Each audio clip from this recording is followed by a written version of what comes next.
22 minutes past 8. Keith Wood is with us this morning. Keith, good morning to you. How are you? Morning. I'm very well, thank you. How are you doing, Joe? Or Ger, how are you? We're going to talk about the Ireland squad in a moment, but I did want to get your thoughts on Connacht in particular, because it was, you hope it's a breakthrough win for them against Ulster. It felt like they were robbed a bit of the breakthrough win against Munster. And look, maybe they shouldn't have been in a position where the refereeing decision goes against them and that costs them the game. That's sport. That's going to happen. But they did back it up with a big performance in a high pressure situation, which speaks very highly of what's going on there. What's your impression so far of where they are at the moment? Well, we're against Munster. Actually, they didn't play to the standards that they showed at the weekend, and no, Munster were worse, and yet Munster managed to get the win, and I think we're very fortuitous in getting that win. But it's hard to see at times because they have a smaller squad, or not as deep with as many experienced players, and yet when you see a performance like they had at the weekend, now I still think Ulster were pretty poor, and I thought they were made to look poor as well at the same time. But Connacht played with an incredible level of aggression, like really, really on the edge, but with a very good discipline. And I thought they played really well. I thought the pressure they put on all the time, I thought their handling, like it's a joy actually to watch Connacht forwards run onto the ball, look to offload.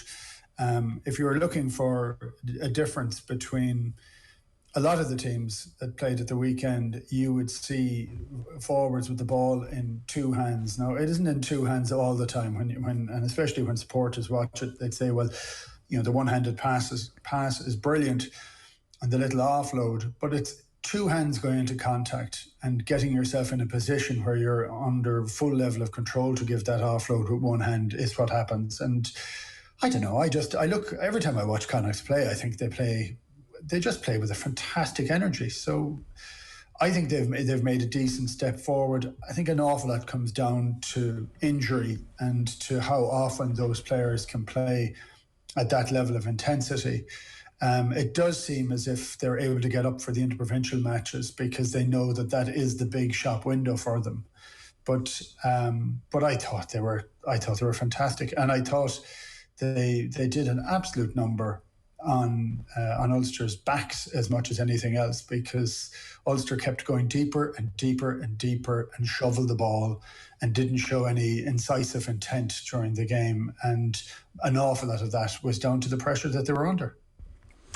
It's interesting about how the Interpros should be the shop window, and yet there's debate around the Ireland squad and it not actually recognising the form of some players. I think the comparison by Gordon Darcy today is it's an Eddie O'Sullivan-esque squad. I don't want to misquote him here, Owen.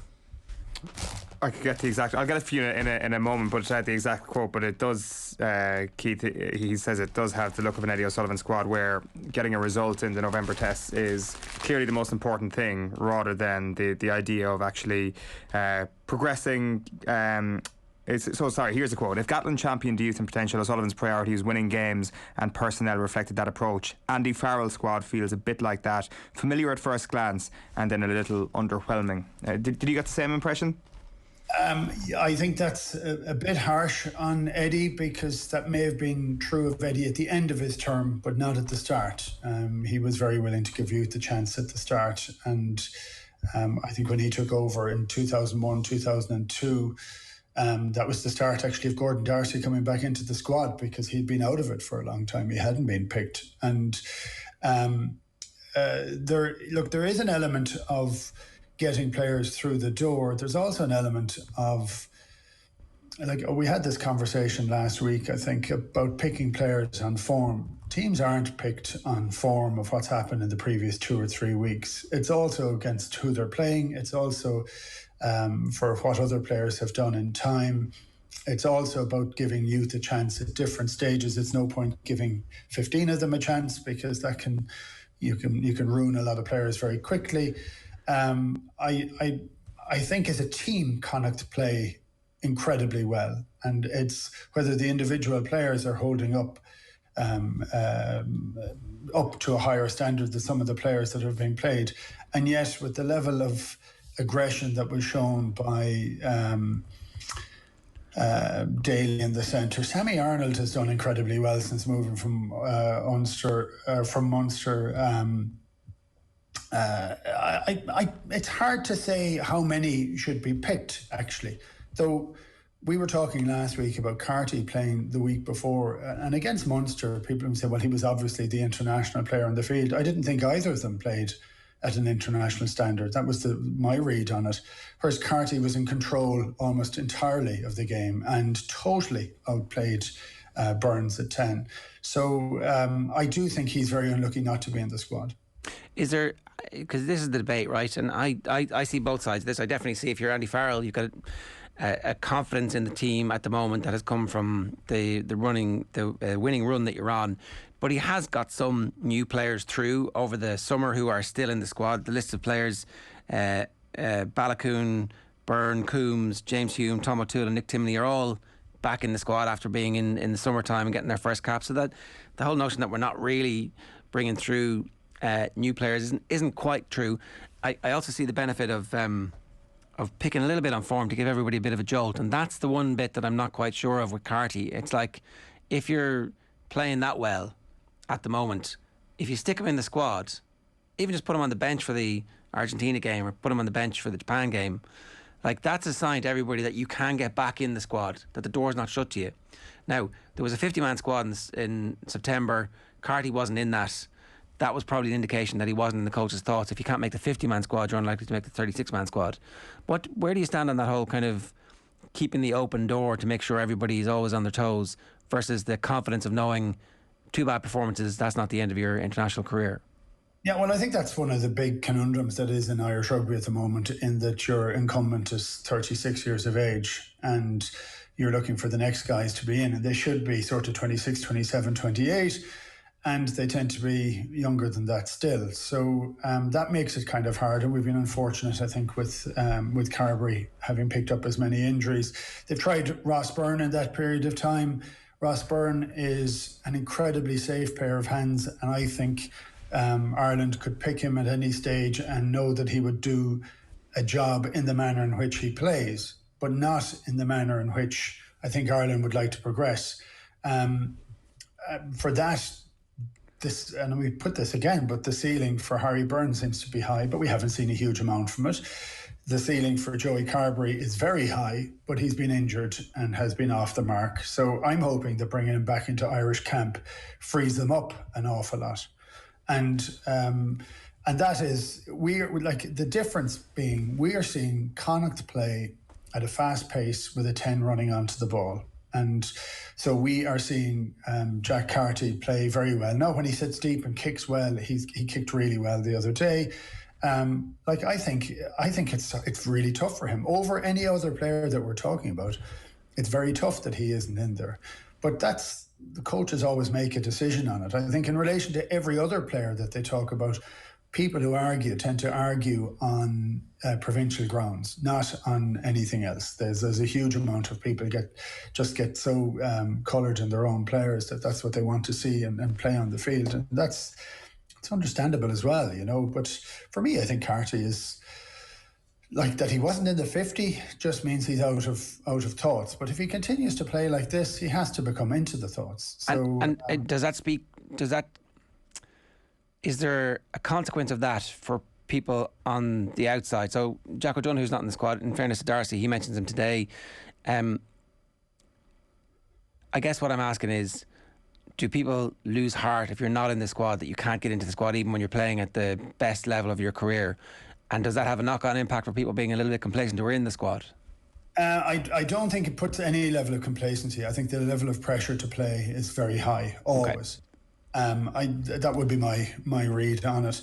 I said the same about Jack O'Donoghue last week. I thought he's been playing really well. He was poor at the weekend and he made a lot of errors. And whether that's down from a dropping in confidence because he didn't get pushed into the squad or whatever, how do you know about things like that? But that, you see, you're going to have bad games and off games. That's why you don't just pick on form. So if somebody plays badly, you don't. I thought Peter Mahoney played better at the weekend, but selection comes down to the views of not just one man, because they'll say there's a few people who pick it, but it's one guy who's in charge of the whole lot, who wants to play in a particular fashion. That's what he's employed to do. That's what the expectation is. And the IRFU expect him to win matches. Now, I think when we looking at this, and from a lifetime of underachievement at World Cups, and I played in 3 of them, and we didn't get past a quarter-final, I'd like to see us further up that table. I think we need to be getting to semi-finals. We need to get to a final. And at times, circumstances or injuries or whatever else has never given us that route for the last period of time. I thought we peaked in 2018, and I thought we tried to keep a style of play that had worked, and tried to keep it all the way to the end of a World Cup, and everybody found us out at that stage and we got dismantled. And that's what happened in the last one. I hope that there's enough of change in the next 6 or 9 months so that the players that we bring to the World Cup are very fresh when they get there and are good enough and have enough experience when they do get there. And for that, we need to be bringing extra players in and through. And you mentioned 4 or 5 that have come in from the summer. You'd like to still see those go. You need to try and get the right balance once you get to a World Cup. And for me, in the last World Cup, I think we had too many players over 30. So, but you're looking for other players to play well. And, I don't know that there's people putting their hand up saying, yeah, I need to have the number 10 jersey, as an example. I think there's a lot of players in the back row who could play for Ireland and do a really good job. But at 10, we seem to have Johnny Sexton, who is still playing incredibly well. But the game is changing a lot from what it was, and it needs to be closer to the gain line. That's what seems to happen with every team, with the exception of South Africa. At what point did you and your team start talking about the World Cup during the 3 World Cups that you went to? Is 2 years out about the right time? Because it seems that this Ireland camp is starting to mention the importance of the World Cup when it comes to these squad selections. Yeah, I don't know that we did necessarily at that stage. I think about a year out, you'd be talking about it more. I mean, there is a cycle, but all these big tournaments are huge in their own right. And look, we've said this a few times, but the IRFU is funded by what it does in the internationals. That is the basis of all the money that comes into the game. And some of the other countries, it comes in from private entities or people, like in France or in England. But in Ireland, it comes 80% of it comes through the international window. That's where all the money for the game goes. That is the quandary that the IRFU is permanently in.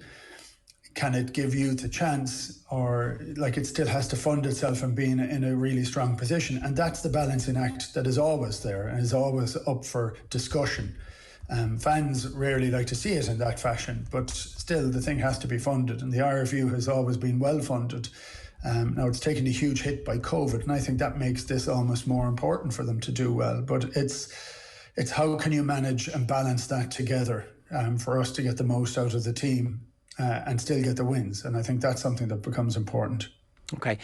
Keith, it's that time of the year where we ask everybody for what the depth chart is. Is it fairly obvious who our number 1 hooker is now, given that there was lines in and out for Ronan Kelleher and he's playing really well, that actually what we should do now is decide you're our number 1 guy, and no matter what, even if you cough up a few throws, we're going to have to persist with this because we know you're our best player? Or do you have to make him win the jersey to the point where you keep him on his toes? How does that work?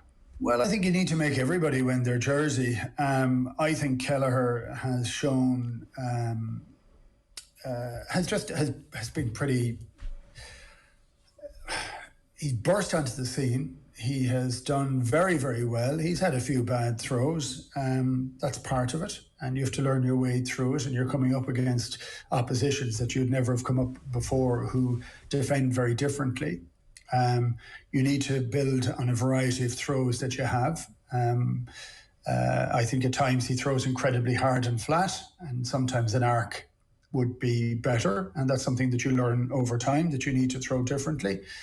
I think Cian as well is an absolute diamond that we have in the team. He's a big, huge kind of agricultural sort of player. You know, he's 6'2.5" or 6'3". He's heavy. He's a good ball carrier.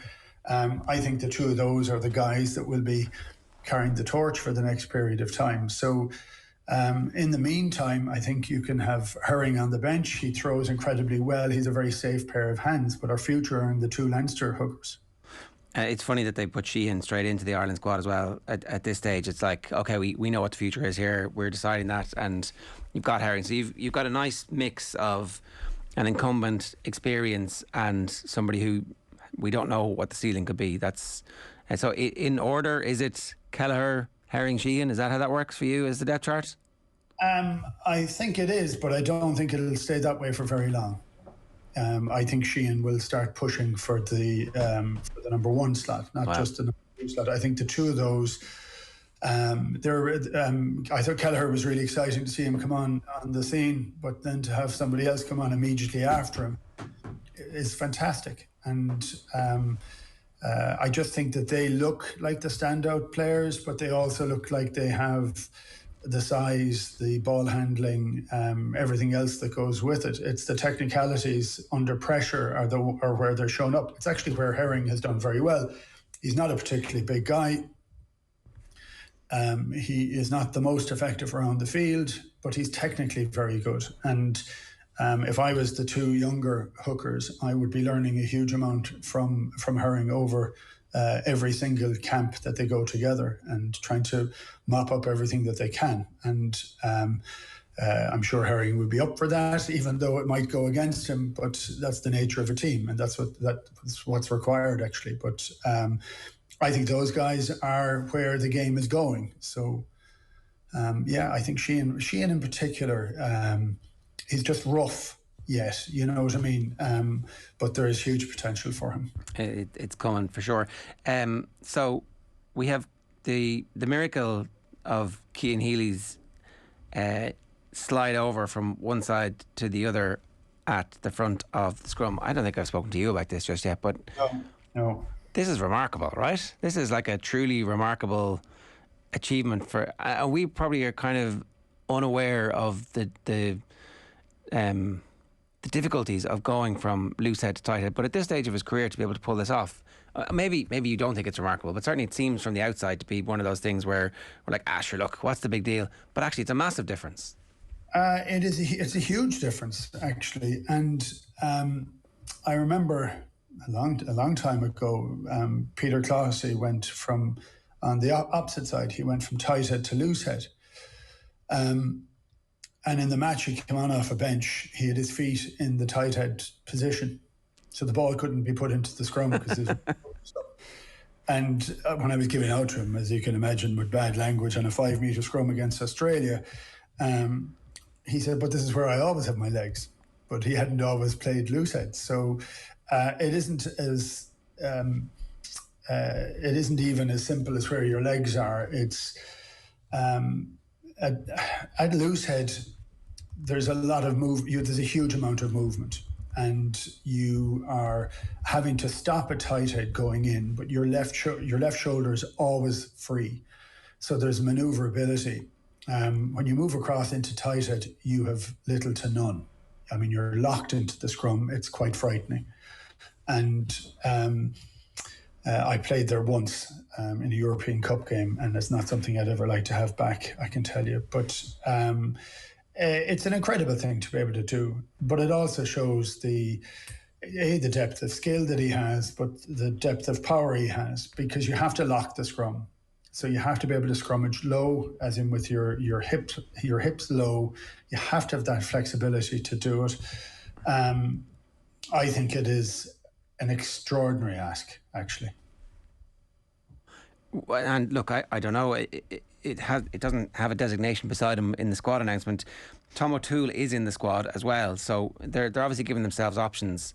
Healy becomes incredibly valuable as a squad member and as a member of the playing staff then, because he can do these two jobs, and certainly from his perspective it's going to extend his career. What's your depth chart when it comes to the front row at the moment in the two prop positions? Tyke Furlong's a nailed-on starter.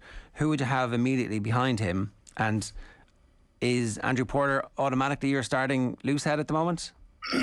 I don't know if Andrew Porter is the starting loosehead.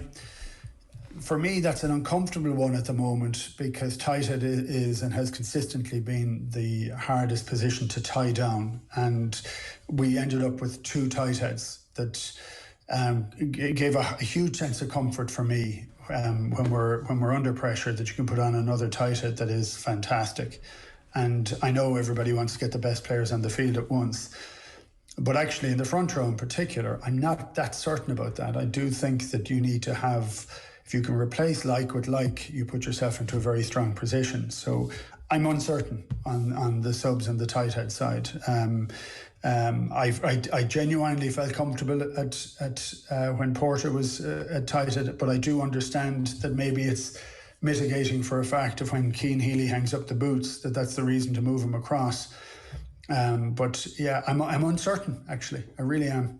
So if you were picking the Ireland team at the moment, who would your starting loosehead be? Because Kilcoyne's in the squad and Healy's in the squad, but he hasn't played club rugby there this year. Porter's in the squad. I'd go for Kilcoyne. I still think we need to get an awful lot more out of him, and I think if he had a run of games starting, I think we could get an awful lot more out of him. It's funny, he's got 45 caps. Furlong has 49 caps, so he's been around, but too many of them have been bench caps or not at the key points where he's had a bit of fitness behind him. Yeah, I think they've been short caps for a lot of them, and that happens sometimes. And sometimes you just need to be given the starting nod and to see how you can progress in that. He's incredibly dynamic, and whether his impact is best to come off the bench or it's to be there at the start, I think I'd like to see him start now for a while and see what would happen, see what we can get out of him, because to have that sense of power that he can display, if he can make certain that there's that level of control in the scrum at the same time, I think that's something Ireland need to see. Okay. Are you optimistic ahead of these three tests? I am optimistic. I actually think we'll do pretty well. I'm nervous about New Zealand, and I'm nervous because they've had a very, very tough year and tough season and have played incredible rugby and also got beaten by South Africa, which they bristle very heavily with always. And so for me, I'm thinking that they're on a proper build for the World Cup. I think they've blooded a lot of players in the last 12 months. They have a coaching ticket that has changed over the last couple of years. They've extended it. They've given the confidence in Foster to say that you're going to go to the World Cup. Now he can attack from here, but those players have played a huge amount of rugby together this year. Ireland have not, and that's for me, that's the one issue that we might have. So we could come a cropper there. All right, Keith, great to have you with us. Thanks a million. Cheers, lads.